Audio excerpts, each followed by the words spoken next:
topics and opinions expressed in the following show are solely those of the host and their guests and not those of W4CY Radio, its employees, or affiliates. We make no recommendations or endorsements for radio show programs, services, or products mentioned on air or on our web. No liability, explicit or implied, shall be extended to W4CY Radio or its employees or affiliates. Any questions or comments should be directed to those show hosts. Thank you for choosing W4CY Radio.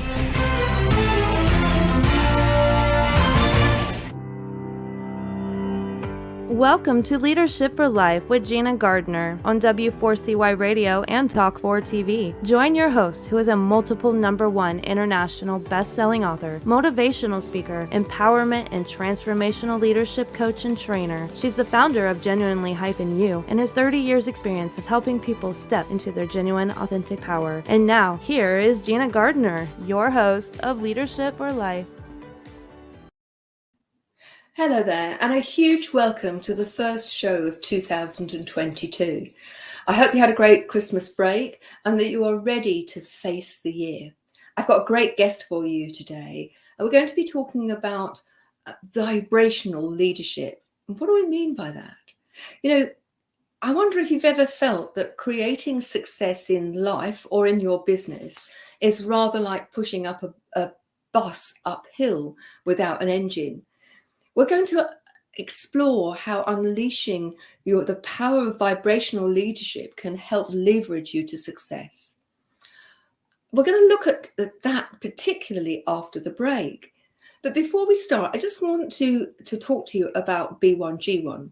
Those of you that listen to the show regularly know that we are very proud members of Buy One, Give One, which is a global charity that is really focusing on eradicating poverty, lack of education, poor health services, saving the environment, looking at the priorities, the world priorities that there are to bring compassion and some sense of people living a quality life no matter where they're born. And every guest is invited to choose one of the projects of the month, and we donate on their behalf. But as a listener to this, whether you're listening and watching live or you're looking at a replay, for everybody who either asks a question during the live show or sends an email and asks a question or makes a comment to one of the downloads, then we will donate on your behalf. And we'd like you to choose whether you want that to be something to do with education, in which case please put an E. If it's to do with people who are hungry and you want to feed them, then please put an H. If it's about clean water, then put a W. And if it's about the environment, put EN. And we will donate on your behalf. And for every 100 listeners or watchers that we have to the show, then we also donate. But that's particularly focused on feeding the hungry. So please engage, help us, help other people. It leads me on to talk to you about vibration. We are all vibrating. Now, you may not be familiar with that concept, but if you did physics at school, you will know that everything has a vibration. And we as human beings operate at a vibrational level. We think that we're solid, but our cells are actually vibrating in constant motion. One of the things that we're probably going to be talking about after the break, but I want to just introduce to you, is the vibration of emotional states. You know, how you turn up, how you are operating, and in what emotional state you're operating has a huge impact, not only on the quality of your own life, but the quality of other people's and collectively within the world. We're moving into a time when people are more and more aware of their spiritual journey, and that there is a bit of a paradox in that there are more and more people aware of the need for connection and for light and for love. And yet when you listen to the news and you look around the world, there's huge dissension. There's a huge sense of separation, of disconnect, of fear, anxiety, of pitting one person against the other. And you've only got to look at social media and find that many people are polarized. And if we want things to be different in 2022 and beyond, then we've got to start looking at things in a different way. And one of the things that I've recognized over the last probably 15 years is how important our emotional state is, our vibrational state is, in terms of how effective we are and how happy we are. So if you think about vibrational states, a low vibration would be fear, anxiety, depression, jealousy, hatred, frustration. And there is a scale of emotions that goes from the most dense, heavy emotion through to those lighter emotions of generosity, love, forgiveness, that actually when you're operating out of those places, you are so much more resourced and able to achieve. And not only does it have an impact on you, but it has an impact on other people.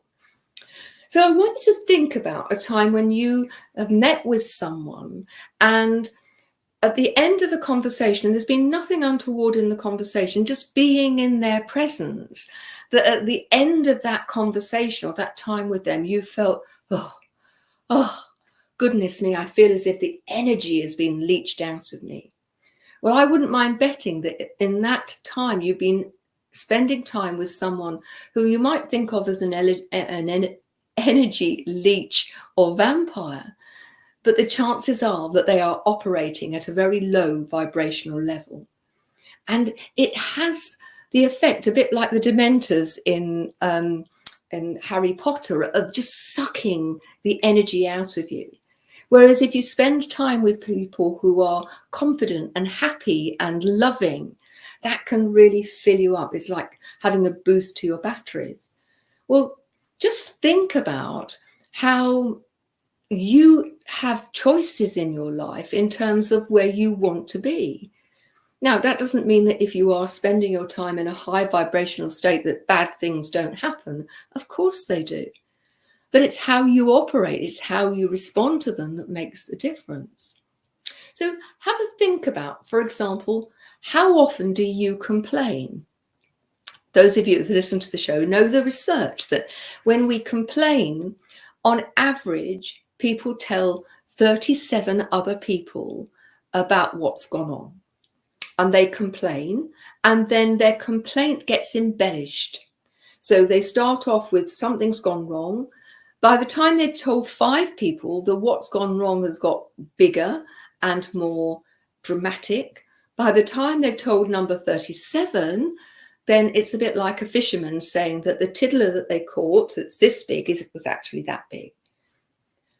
On average, we tell 5 people when things go well. Now just think about that ripple that goes out. Are you a complainer? Because complaining in and of itself doesn't actually do anything. Now, there is a big difference between taking people to task when things haven't gone right and letting them know that they haven't met your expectation. And what I'm talking about is where you complain about something that's happened. You're not complaining to the person who is responsible for what's gone on. You're telling other people, and the likelihood is that they'll tell other people too. So like a pebble in a pond being thrown in, it will send out ripples that then have that energy sapping capacity. And so that one incident has a big impact. It's one of the reasons why the news can be so damaging, because most of the news is very negative, and we take that on board either at a conscious level, but many of us at a subliminal level, and it has the impact of making us feel fed up, depressed, as if there's nothing we can do. On the other hand, when somebody tells you some good news or something's gone well and tells you about someone who has inspired them or been compassionate and kind and gone out of their way to help other people, that has the capacity to raise our mood, our vibration. And that too can be spread out. Of course, the challenge is that if on average people tell 37 incidentally somebody's got my 37 because I don't do it. How would it be if we swap those things over? So how are you turning up vibrationally on a day-by-day basis? Let's talk about your personal life. Do you look for the good in people? Do you look to be kind and compassionate, or do you look for what's going wrong? Are you living from a place of depression? And one of the things that I think is so worrying is that in the UK alone, half the prescriptions are for antidepressants. So we're talking about people who are living fairly consistently in a state of low vibration. And that has such a damaging effect on their emotional well-being, but it's also damaging their physical well-being as well. And so what I'm suggesting to you, the beginning of 2002, here is an opportunity for you to be much more aware of how are you vibrating, and recognize that if you want to manifest the good things, then you have to be vibrating at that level in order to attract that. We've had several people on the show. If you think of Michael Lozier, for example, who was talking about law of attraction. He talked about the fact that all of the time that you're saying no and don't vibrationally, or I can't, or poor me, vibrationally, you are attracting more of what you want. So we're going to go into the break now. And after the break, I'm going to introduce an amazing lady called Ginny Gane. And she's going to share with us her expertise and experience. And we're going to look at vibrational leadership and what that means, and how you can lead your life and your business to success far more easily and more successfully. So don't go away. We'll see you in a moment.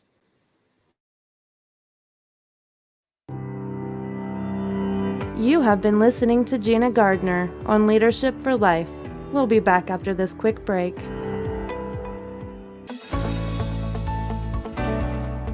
Want to get the best out of life personally and professionally? Are you ready to step into a life which excites and fulfills you? Well, the right place for you is Leadership for Life with Gina Gardner on W4CY Radio and Talk4 TV. We will share with you stories from inspiring people, a wide range of guest experts, and lots of practical strategies to help you get the very best out of your personal and professional life. Leadership for Life is a radio and TV show focused on helping you live a happier, more successful, and fulfilling life. Join international best-selling author, motivational speaker, empowerment and transformational leadership coach and trainer, Gina Gardner, live every Thursday, 1 p.m. Eastern Time on W4CY Radio and Talk4 TV. Become the leader of your own life. Gina Gardner's #1 international best-selling book, Thriving Not Surviving, The 5 Secret Pathways to Happiness, Success, and Fulfillment, provides you with the foundational principles on which to become the best leader of your own life. It's available as an ebook, paperback, hardback, and as an audio from genuinely-u.com, or also from Amazon. Every one of the principles have been proven to work for the countless people who have used them, including the author.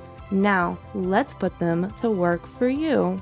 If you're ready to discover your true leadership life design, accelerate your journey with an invitation to join Gina for Leadership for Life VIP Day.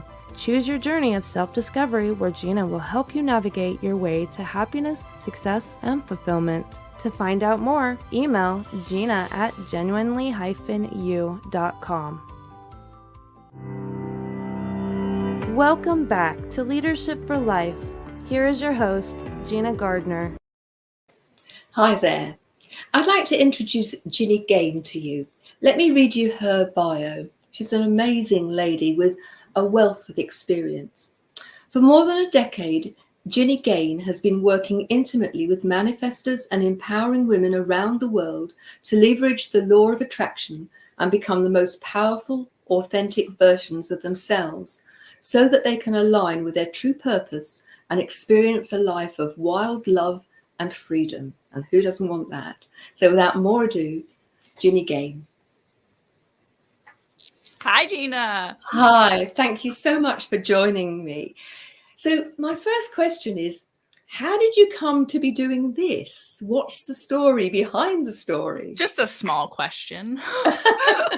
Firstly, it's such an honor to be on here for your first show for 2022. And I'm so appreciative for you being in this place, holding this space, and helping others learn about this leadership in this way. It's amazing. Oh, it's my passion, and Yes. I am.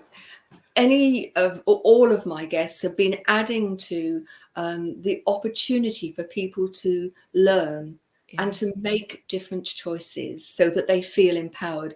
And I'm really thrilled because littered throughout your stuff is the word, the words leadership and authenticity and, taking responsibility. And it's so much in alignment with what I believe and what I teach too. So I'm really looking forward to this conversation. No pressure, of course. The beauty of co-creation. That's everything. Absolutely. Yeah. So your story. My story. Goodness, how far back? So I was really lucky that when I was a child, my parents introduced me to the idea of our thoughts having power. And so I learned visualization when I was pretty young, and using it in sports. I remember I was playing soccer and I visualized myself scoring a goal right off kickoff, and it worked. And I was like, oh my God, this stuff works. And so over the years, like kind of growing up and figuring out my own path, I always was very clear that I wanted to do something I was passionate about.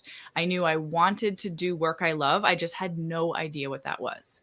So I went to school for actually kinesiology, which is a lot about like mind-body connection. Yes. And then postgraduate, I worked around different things and nothing was really clicking. And I was kind of just exploring. When I was traveling a year in Australia, I took a backpacking trip, and it was kind of one of those times of like, let's figure out who you are, Mm-hmm. And I came across a Law of Attraction book. And as soon as I read it, I was like, oh, this is it. I get it. This clicks. I had never heard of it before, but it brought a whole bunch of my spiritual practices and teachings and ideas and philosophies all together, kind of gave a little bit of science to it. And I'm like, oh, this makes perfect sense. So I just started living it and loving it. And my life continued to get clearer and better and more fulfilling. And then one day, one of my friends said, oh, you're basically like my Law of Attraction coach. And I'm like, what's that? What's a law of attraction? Like, you mean I can get paid to do this?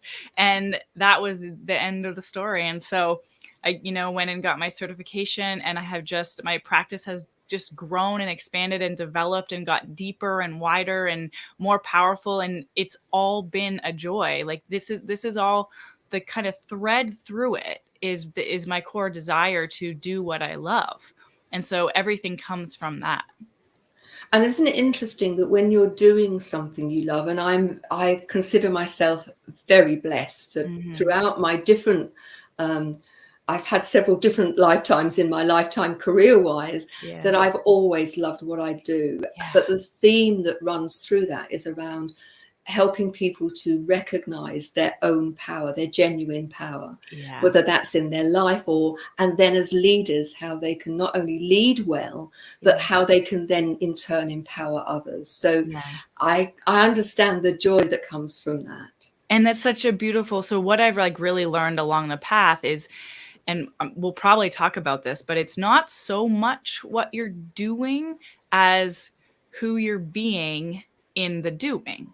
Right? Like how you're feeling about what you're doing. It doesn't matter if you coach or if you build houses or you manage investments. Like the thing doesn't matter so much as it doesn't matter at all as long as you are feeling, well, what we'll talk about, like in tune with yourself and you're in that vibration.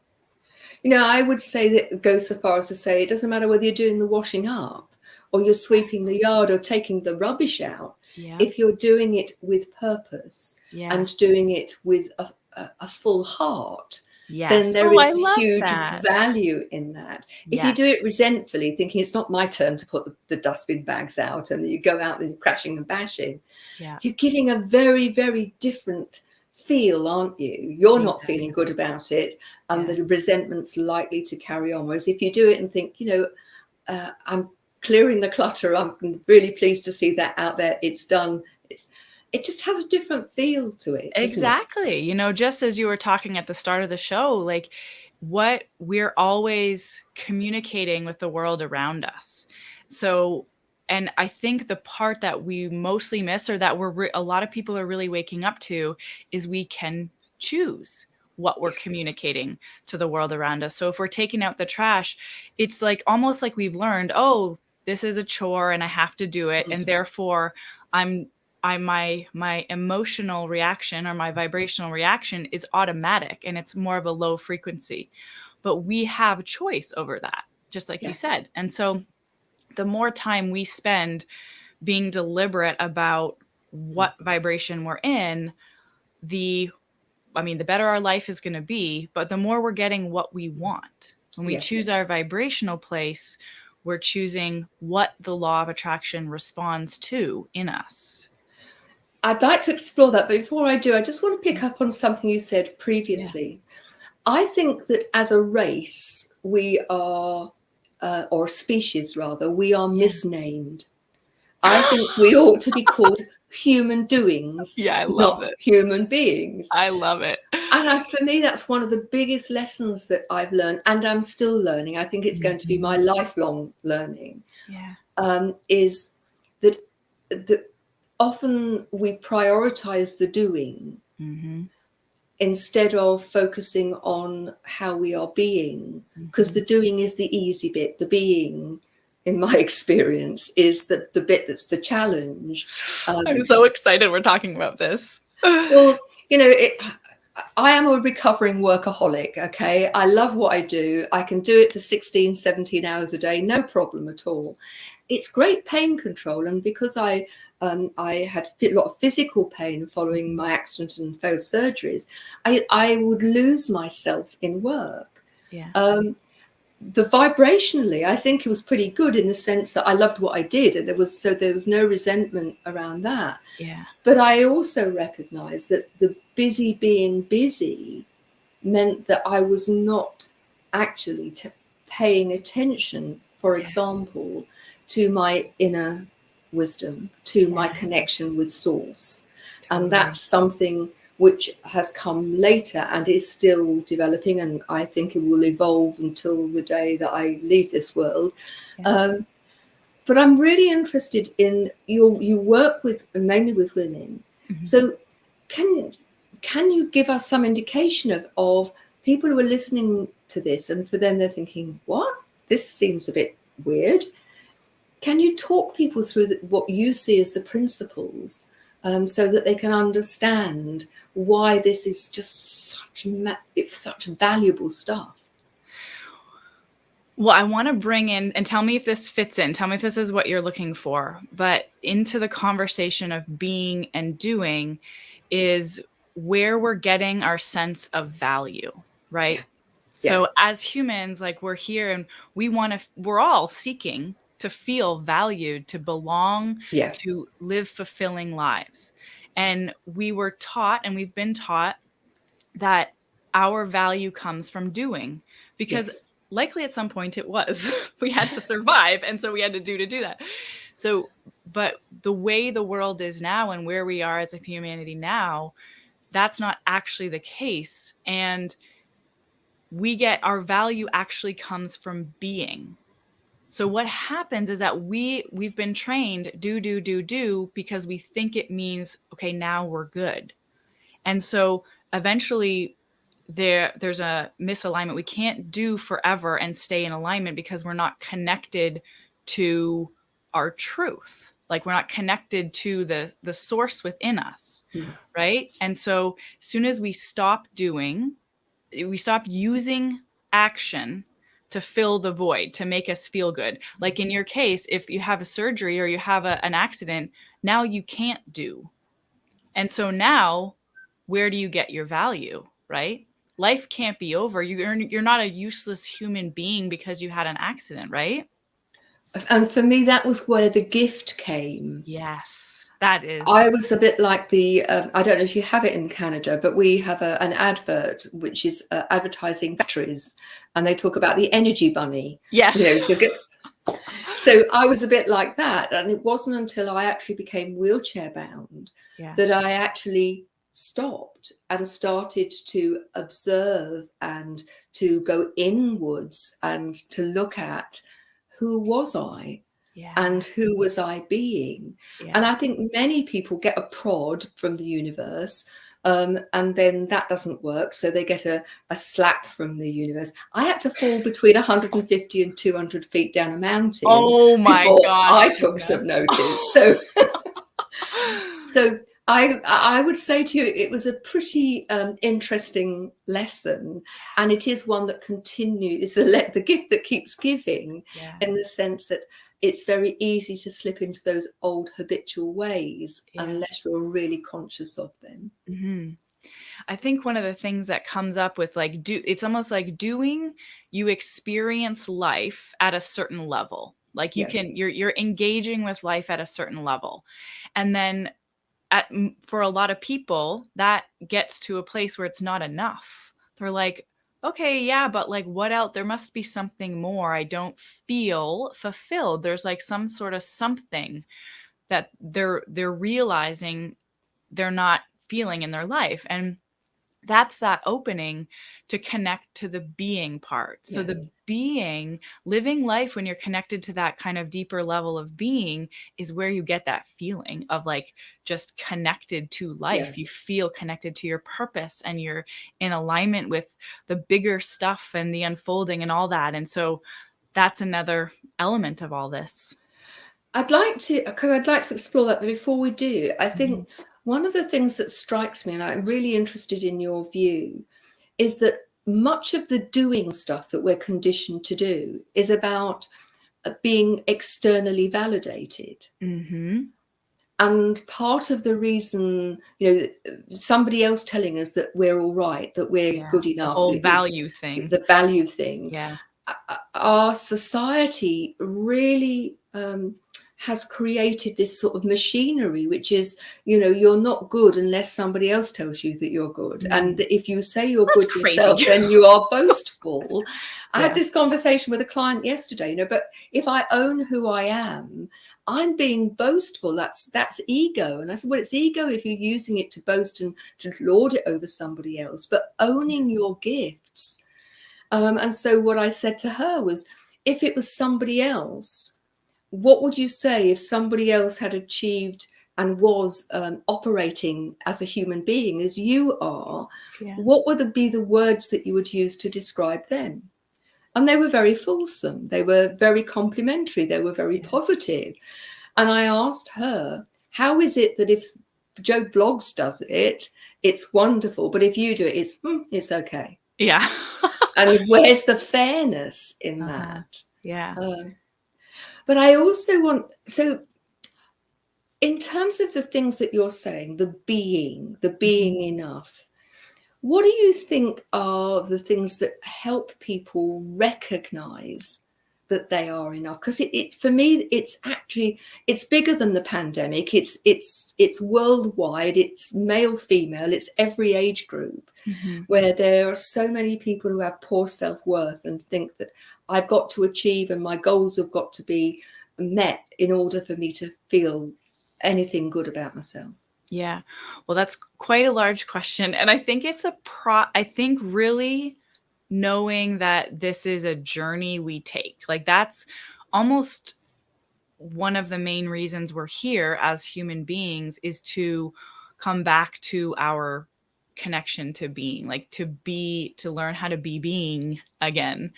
But I think for me, and what I've always had this sense, I guess maybe I was introduced to it when I was very young, but it's something deeper than that, like this knowing that I'm more than my physical body. Yeah. So I think that is really, really important. And throughout my path, that knowing has become stronger and stronger and stronger. And so that, just having that awareness, it's not an intellectual, it's not like I know what a rose smells like. It's like I've smelt the rose. Like I know I'm more than my body. And so it allows me to stay connected with truth.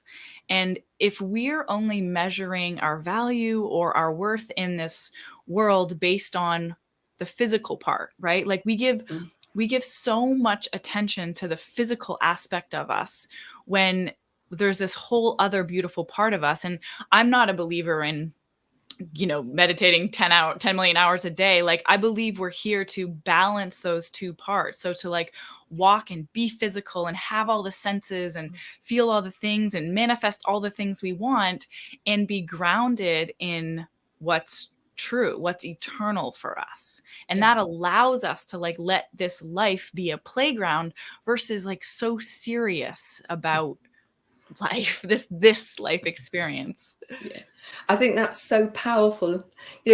I'm consistently reminded that if you look at young children, they live life through awe and wonder, and even a leaf on the floor is something magical that they see and they examine, and they find things to laugh at, and they're just laughing. And I think one of the problems for us grown-ups is that many become very childish, but we need to be more childlike. Yeah, that's a good one. And I think it's all about, we get so caught up in what's going on in our minds. Like we get so caught up in the mental chatter that we lose the feeling of like just the truth of who we are, the love, the peace, the joy, right? That's what babies are, purely connected. They haven't learned, or their mind hasn't been conditioned yet. So that's when you're in that pure physical state of pure connection, well, as much as you can be when you're physical, you live mostly in joy. And I think that's available for us adults too. It just takes practice moving beyond the conditioning of our mind. You talked very early on about it's all a choice. And I think that's part of the challenge, is that most people are operating at a habitual level. But once you recognize that everything is your choice and your responsibility, then when you take active choices, you can choose which route you take. But if you're not conscious of the fact that it is your choice, then you're stuck, aren't you? Absolutely. And like you hit it nail on the head when you mentioned something about awareness. Like it all starts with awareness. You actually can't make a choice until you have an awareness of what choice you are making. Yeah. Right. So now, that we've talked about it, people are like, oh, I realize when I take out the trash, I don't feel good. So before they even realized what was happening when they take out the trash, there was no way you can choose something different. No. I think that's true. One of the things that in the information that you gave me before me really resonated, and I'd like to spend a bit of time exploring that, if I may. You were talking about uncovering the power of being a leader versus simply taking the actions of a leader. Totally. And doing that through authenticity and aligning to your true purpose. And I'd really be grateful if you would actually expand upon that and help our viewers and listeners understand what you mean. Yeah, this is a topic that gets me very excited because I think this is what it's all about. And it does come from not only like we have been conditioned in an action-oriented world, but when you combine your vibrational place, or another word to say that is your emotional place, with the action, it is like 100 times more powerful. And then you're connected to the journey. You're not just trying to skip to the outcome. So let me see if I can give an example. So business owners, you talk about being a leader in a business. So I know for a long time in my business, and I was navigating and learning what feels right for me. There's so many ideas out there. This is how you do business. Okay. Oh, you have to be on this social media thing. You have to send this many emails, blah, blah, blah. All these rules about what it takes to be successful in business. So if you simply take the actions without actually noticing, do I want to take this action? Am I present with this action? Am I inspired to take this action? You will get different results. And for anyone like, this probably doesn't work, try it. Like take an action that you're inspired to and you love doing, versus take an action that you're like, this is something I have to do and I dread it and I hate it, and watch the result or the outcome that you get from this, from each action. Because when you are vibrationally aligned with the action, then you get more, you get better results, you get more of what you want. And is it good so far?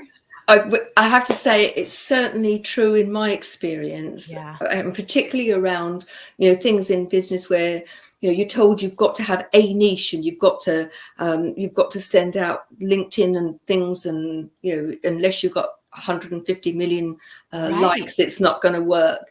And it was killing me. Yeah. So listen, what you're offering, I think, is manna from heaven. Thank you very much. Keep going. And that's exactly it, is we coming back to this idea that the journey is what we're here for. So it's the beingness that what we're here for. So say we're talking about building a business. If you're not enjoying building the business, you're not doing it right, because you're not living, you're not happy. So one of my coaches told me this, and I don't know if she came up with it, but there's never a happy ending to an unhappy journey.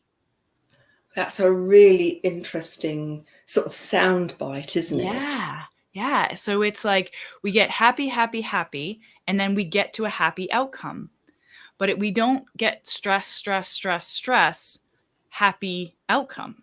You might get temporary happy, but it will go away. Yeah. That aligns really well with, one of the things, again, listeners will be very familiar with me saying this, that I'll be the happy when syndrome. Oh, yeah. People put so many criteria in the way before they will be happy, rather than I'm going to choose to make it very easy to be happy, and that will generate more happiness. And, it fits very well that, if I'm enjoying what I do, I will enjoy more success, rather than I will enjoy the success when I get there. Right. And the other thing about like being a vibrational leader. So when we come back to what you said at the very beginning, the core of who we are is vibration. So we're actually interacting with the universe through our vibration, through our emotion. And so people feel from you, not what you say, not even what you do, but they will feel the energy of your action. Yeah. We feel energy first. That's why within 3 seconds of meeting someone, you either like them or you don't. There's like an automatic something there. And so let's just say, take parenting, for example. If you are, your kid does something and you're frustrated and you're like, bah, and you're upset. And then your kid's like, are you okay? And you're like, mommy's fine. You're saying the words, mommy's fine, but you're communicating that anything but. Yeah, this is not fine. And so that's what you teach, that, everyone is listening and hearing what you're feeling. You cannot fake your vibration. No. And that is where the authenticity comes in. Yes. But what I've had leveled at me is, well, that's all very well, but, I'm really cross with somebody and I don't want them to think that I'm, unreasonable or difficult. Yeah. And for some people, the navigating the being authentic and owning their emotions, because many people have been taught emotions are bad, close them down, haven't they? Yeah, that's a lot of the work we do, is just getting you to feel and become aware of your emotions, allow them to be there.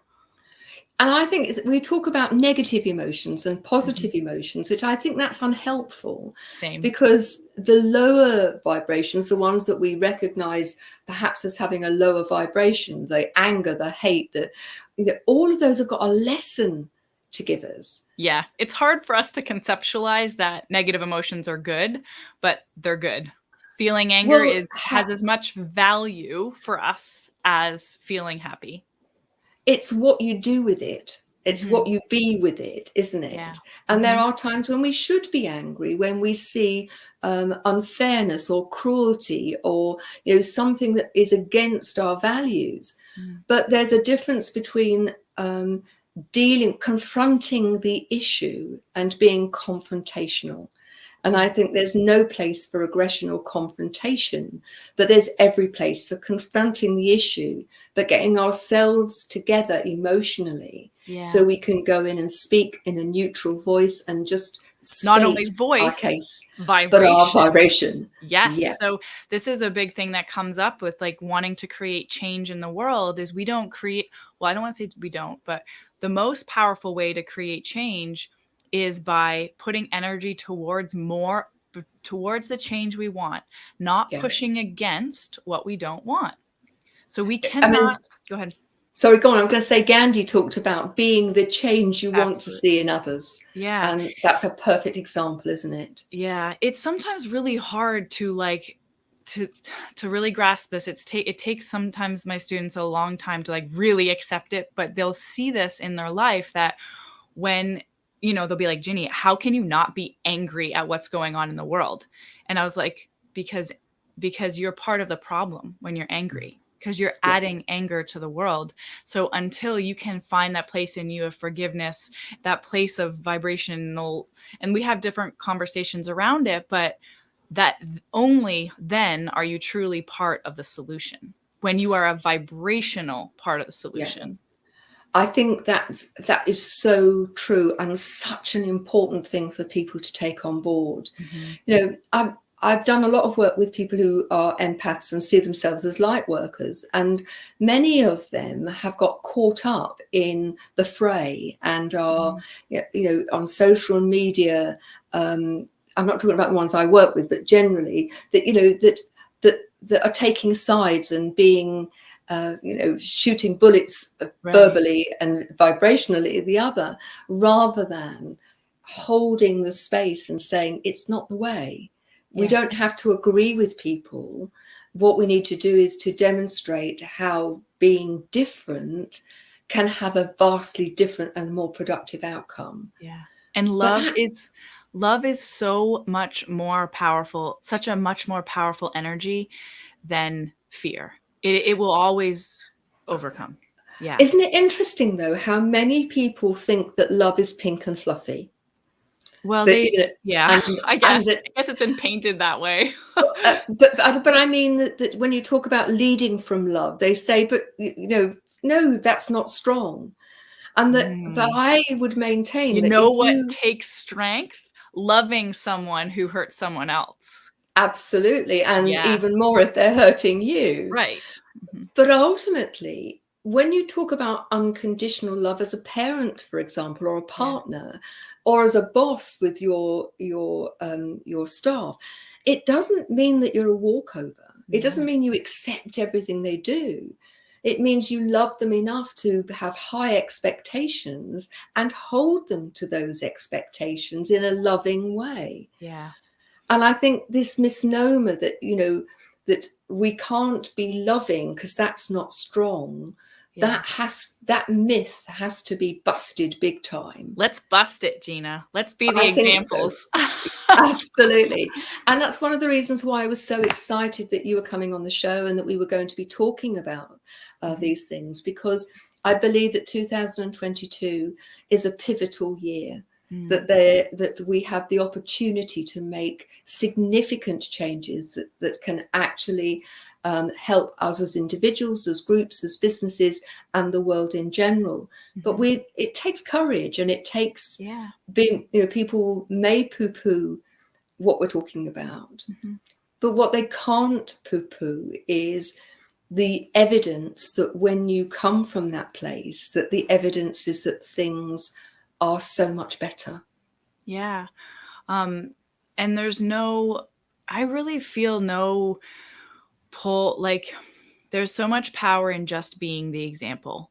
Like there's nothing, coming back to kind of what you're saying about being authentic and worrying about maybe other people's, what they might think of you or how they might view you, or how do you still be you? It really, we have to understand that we're only responsible for how we feel. Even when we think other people hurt us, it's actually still us allowing that to come in, right? Absolutely. And so when we fully take responsibility for how we feel, that's the only change that if we're wanting to change the world, the only thing you can actually do is change what's happening in you. And that's a big enough job in itself. It certainly is. But the interesting thing is that the moment you make that change, the universe can't manage a vacuum. Yeah. That has an impact on other people. And there are some pretty significant changes that if you're consistent in your change, it's not, if people want it instantly, don't you? I've changed. Yeah, why it isn't doesn't it work working? like that. Especially if you're, that creates a change in the way other people respond. Yeah, absolutely. I'm very conscious of time. We've got no time left, actually. Okay. So where can people find you? And, are there other things that we've not spoken about? So you've got a couple of minutes. If there's anything I've not asked you, and I apologize, that you want to bring up, then please do, and let people know where they can find you. Well, I just feel like we could talk about a million different things, Gina, and go on forever. You'll have to come back on the show. Yeah. But it's really easy. You can find me at my website, ginnygane.com, GINNYGANE. And same, I hang out on Instagram a little bit. I share some tips and lifestyle stuff about living authentically. And so it's the same, Ginny Gane, and find me there, say hello, say you listen to Gina's show and you came and say hi, come and say hi to me. Sounds brilliant. Thank you very much. Mm-hmm. Now, every guest that comes on the show, we ask them to choose one of the projects. Yeah. And you chose what? Education. So the project that we're going to donate to on Ginny's behalf is Quality Education is one of the most powerful and proven vehicles to achieve sustainable development. It improves health and livelihoods as well as contributes to social stability. That's why quality education is on the global goals. And we are going to donate to a global project to provide education for children who otherwise would not have received that. So thank you very much. And we're really happy to be able to donate that to that project on your behalf. Thank you. I'd like to say a huge thank you for coming. we're going to see the show out. I'm not going to a break or anything because we haven't got time. We've got a minute and a half left. But the conversation has been wonderful. What are you hoping for in 2022? So I picked a word actually, and this feels relevant to share, and it's light. So it's like being the light, allowing the light to come through, like also being light with the world, being light with the people around you, with yourself. Just let's just like lighten life.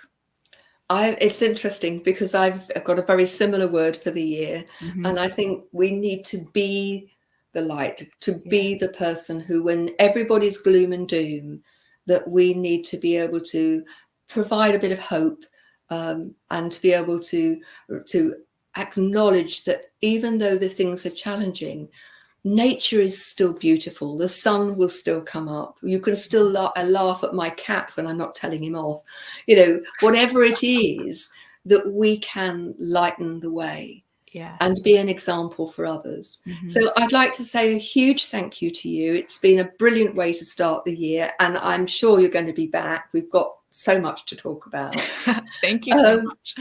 And to say, if you've been watching or listening, please share. I hope you've enjoyed it. Do send email to Gina, Gina, at genuinely-you. Tell us what you think, and if there are topics that you'd like covered, or what you think about vibration and the capacity of vibration to change the world and to help you manifest the life that you would like. Whatever, remember that you are the leader of your own life if you choose to be. And I look forward to seeing you on the next show. So take care, and I'll see you next week. Ginny, thank you very much indeed. Bye-bye now.